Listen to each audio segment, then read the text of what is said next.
Hello, people. This is Hitmanvondoom. Yes, and I'm here to bring you another epic moment in comic books. And haha, I didn't do anything embarrassing at the beginning of the start. I was ready for you this time. Nothing embarrassing, not just defecating from a bathroom, not doing push-ups in the middle of a workout. Nothing embarrassing. Take that. Although I am missing my power glove, some reason, I could not find it. I don't know what happened to it. I couldn't find it, so that really sucks. But and it'll turn up, hopefully. But we'll power on and do this epic moment of conflict. And what could it be? Well, let's see. Let's see. Ooh, it's shiny. It's shiny. It's a book from the 90s, of course. Spectacular Spider-Man number 200. I mean, for one thing I gotta say, look at that cover. I mean, it's shiny as hell, but I mean, it isn't one of the cases where the foil really doesn't hinder this, and it really makes this cover look a hell of a lot better than it is. I mean, just look at that. And it's also drawn by Sal Buscema. See that? Yes, and so why is this so good? Well, this is number 200. And the one thing I'm starting to realize now as I do these videos is a lot of these issues that are epic are like they're 200, 150, and they're them keystone issues. But this is Protector Spider-Man 200, and well, why is this so epic? This is the issue where this young man dies right there. And that young man is Harry Osborn. This is the death of Harry Osborn. And it's not just the death of Harry Osborn, it's the death of Harry Osborn, how he dies, the battle he had with Spider-Man, aka Peter Parker. You know, the fact that it did have some long, it did last, the death did last for a little bit. What else is there? Also, the characterization of Harry Osborn as well was just it was just such a good writing to see the characterization of him. And also, we kind of get some. We also finally get like the end to like this really big story arc of Harry Osborn and the Green Goblin. But yeah, those are some of the reasons why it was epic. But let me start off with if we finally get like an end to this thing, this Harry Osborn as the Green Goblin thing. And here's the reason why we finally get an end to this is because Harry Osborn became the Green Goblin way back in like Amazing Spider-Man, like 140, maybe 130 something. And it was a while. I mean, a long time that he was the Green Goblin on again and off again repeatedly, like repeatedly. And this is finally this story arc was kind of way back there and never really incredibly fully resolved until this issue. So that's one of the reasons why it's epic. You finally get an end to it. And two, it's just the characterization of Harry Osborn is just so amazing. I mean, for example, look where he takes Mary Jane. Where is it at? Look where he takes Mary Jane at. Oh, look where he takes her. That's the bridge where Gwen Stacy died. He takes her to the bridge where Gwen Stacy died. And when you're reading this, you're thinking, oh my God, what's he gonna do? He's gonna have a showdown and he does the complete opposite. He professes his love for Mary Jane as a friend, like how he loves Mary Jane and how he loves all his friends. And the characterization is just so great because, on one hand, he cares so much for Mary Jane, he cares so much for his wife, his family, his friends, and he cares so much for them, and that portion he's sane, but in the other portion he's so far down the line. He's like bipolar. One minute he's this guy, another minute he's that guy, Dr. Jekyll, Mr. Hyde. It's so great to see that because I mean, he even snaps at Mary Jane. She talked about his father. He's like, oh, I don't want you to harm you. I would never hurt you. And then she's like, well, your father, killed Gwen Stacy, and they pretty sure he said, and he's like, shut up, Mama. Just snaps. And the characterization is just spot on. I mean, on one hand, he wants that, but on the other hand, he's so crazy and he's gonna kill Spider-Man no matter what it takes. And the way he goes about it is just amazing. I mean, he plays so many mind games with Spider-Man in this. I mean, oh my God, the mind games that he plays is just insane. I mean, look, he even takes Mary Jane back home, and then Spider-Man ends up punching him, and he just plays so many sick mind games with him. He stalks him, and the thing about it is, he knows who Spider-Man is. He's Peter Parker. And they make things even more interesting. If that's not even more crazy enough, that doesn't add to suspense. He lives a floor below Spider-Man. Harry Osborn lives like one floor below Peter Parker. That's even more of a twist, I mean, it's just so interesting, and he's like, it's kind of like, it's just so interesting. It has such a twist to the story. Not only does someone know your identity, but someone who knows who your friends are and who lives directly below you. It's just something that's just so interesting about it, you know? You know what I'm saying? And like I said, I mean, he only hates Peter Parker. He won't hurt any of his. It's just so hurt any of his friends. It's so interesting in that way, you know. Like the character, I mean, you just have to read it, folks. I mean, it's the characterization is just spot on, and you can tell the artwork's actually pretty decent too. And then let's look at the battles. It's just an amazing battle that he has with Spider-Man. You know, this was when Spider-Man finally, gets fed up. You know, Spider-Man's swinging around, and, the Green Goblin's like, I'll tell everybody your secret. And this is when Peter Parker finally had enough. He's swinging through, and he's like, I've had enough. I've had it. That's it. And he's like, I don't care if he tells the secret. This is going to end one way or another. And he finally crashes in, and he finally comes in, and look at this. This is where the battle takes place. Right through a window with a glider. Crash. And I mean, and then you just get this really cool battle with Harry Osborn. I mean, look at that. Let's just show some of the panels here. Look at that. I mean, just look at that battle. And then look at this. I mean, he's about to impale him with the glider, man. I mean, look at that. It's just so cool. I mean, the battle was just so great. He's about to impale Spider-Man with the glider in front of his, wife. Spider-Man, of course, manages to get the upper, and then you should just read the battle. I mean, there's a few pages devoted to the battle. The artwork is really great. As you can tell, there's no dialogue in here, just words, and that's because it's so focused on the battle. But look at that. I mean, and then, like I said, the battle is just amazing. Both of them trade blow after blow after blow until finally the Green Goblin gets the upper hand by, he kind of stabs, Peter Parker with, some poison or, something that'll knock him out. And that kind of changes the tide to the Green Goblin. And this is where he's going to blow him up, and he's going to blow everyone up. Because of him, it's like everything's got to end. Him, if Peter Parker, someone's got to go, and he's going to blow him up after he knocks out Spider-Man. That's the end of the battle, but God, the battle is just so amazing.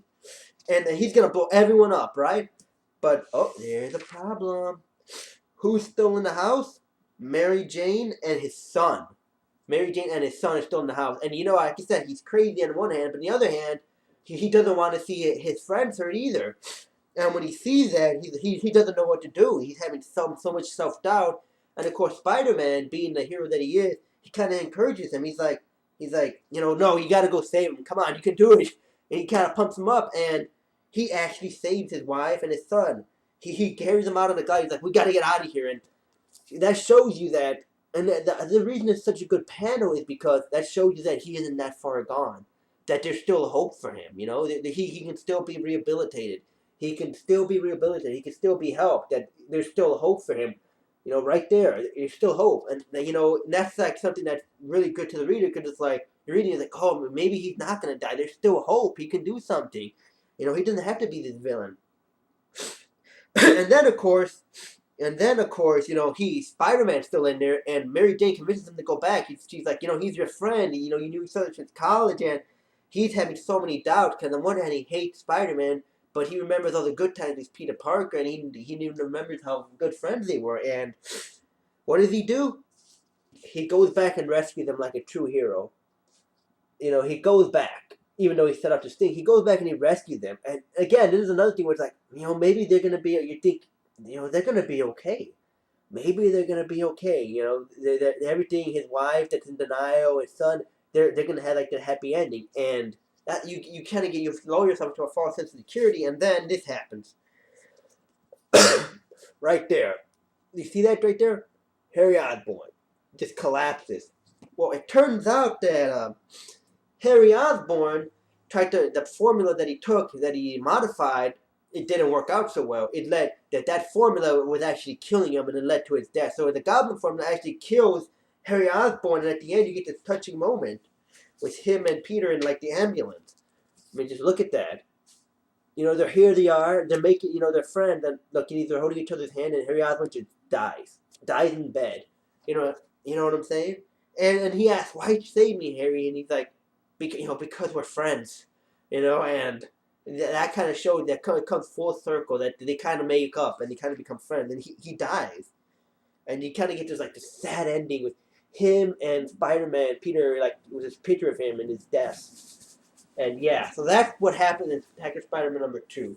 And like I said, it's not just how he dies; it's the way he dies. That he has redemption. He dies. He redeems himself in the end. You know, even though he dies, he redeems himself in the end. You know, you kind of get like this false insecurity that they're gonna be okay, but it didn't work out. And you know, it not only is it epic because of all those moments, but long term it sets up for so many things because Harry Osborn's death is the reason Norman Osborn came back into Spider-Man world. I covered that back in the epic moment in comic books #2, when Norman Osborn makes his return as the Green Goblin, and he comes back, and he makes his return. You know, and that's the reason. Is Harry Osborn's death is the reason he comes back. So it sets up for something way down the line in the future, something that was really, that epic issue that I covered. It sets that up. Without this issue, you don't get that. You don't get that, and you don't get the return of Norman Osborn. God, I keep wanting to say Henry for some reason. You know, and that's one of the reasons it's epic. And not only that, but he stayed dead for a while. He stayed dead for a few. This was made in the mid-90s, and Harry Osborn didn't. He was dead for around a decade.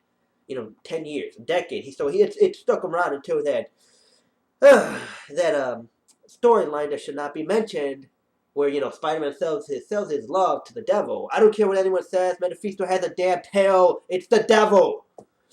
He sells his love to the devil to rescue his end and erases everything, and he comes back to life. But that'll be, never mind. It is an epic moment in comic books. But yeah, that's why this is epic. I mean, one, you get like this, or you get the end to this storyline of Harry Osborn being the Green Goblin. That was started way back in the Amazing Spider-Man when he was off again, and you finally get this conclusion, this nice conclusion. You finally get that nice conclusion that it's over. And two, the characterization of Harry Osborn. I mean, it's just so great. I mean, like I said, he's sweet to Mary Jane one thing and then snapping at her the next. I mean, he's just so insane. I mean, one minute it looks like he's normal, another minute he just goes off the rails, just like his father, Norman Osborn. The characterization is just so great in this. I mean, it's fantastic. I mean, just that is worth alone. And that in alone is worth itself. The mind games, like what he does with the games that he plays with Peter Parker, the absolute mind games. I mean, and it just shows. This is a great example of that bipolar I was telling you about. Look at that, normal, and then bam, Goblin face. The mind games but the mind games that he did, the battle, the absolute battle that he has with him. I mean, let me just show some of the panels again. I mean, look at that through the window. Through the window, almost impelling him with its glider, right there. The battle they have with Spider-Man was just so good, so epic. It's not just it's a battle between two friends too, as well, and that adds a little spice to it. The battle was just so great. To his death, the fact that he dies in this, that he dies, and it had meaning to it. A lot of times if you read Ultimatum, they died off panel, didn't really have any meaning to it. His death had meaning, he died. This is where this character from Amazing Spider-Man 31, Amazing Spider-Man 31, the major debut there, dies. I mean, this long-standing character, I mean, that is just, you know what I'm saying? There's that death, which is great. And like I said, and then the other thing is the fact, the way he died, that makes it so epic, that he redeems himself. He has redemption. He finally had that redemption, that he didn't go out a villain. He kind of went out kind of a hero, and he redeemed himself. And that's another reason why. And the third thing is, and like the last thing was the fact what it sets up, was the fact that his death lasted a while, and it set it up Norman Osborn's return. That's the reason why it's in the Spectacular Spider-Man it's epic. Let's go over it again.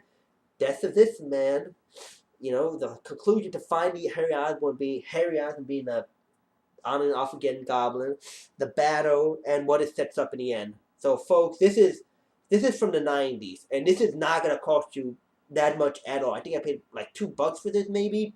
I think maybe $2 or $1. I mean, it was very cheap, and it's definitely worth checking out. So it's Spectacular Spider-Man 200. So definitely check this out. Now, since all that's over, if you excuse me, I'm gonna have to look for the Power Glove because I have no idea where it's at.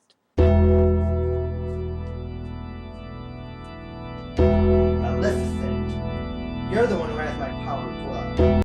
Okay, man, come on, give it back now. That's a man's weapon. It's for a man. You see, I mean, look at that. The straps are not even tight in. The wires are all loose and everything. Come on, give it to a man. A man knows how to use that thing. Now, if you give it to me now, I promise you can make me a sandwich like a good woman afterwards. That's it.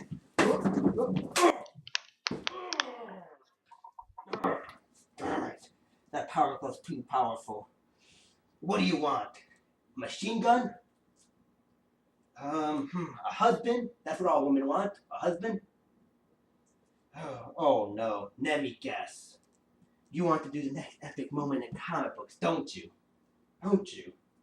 Oh, but why? Why would you go through all this trouble? I mean, why break my wrist? Why really hit me and kick my ass when you could just ask? Seriously. Why? Why? You can't be serious. No way. No. No. No!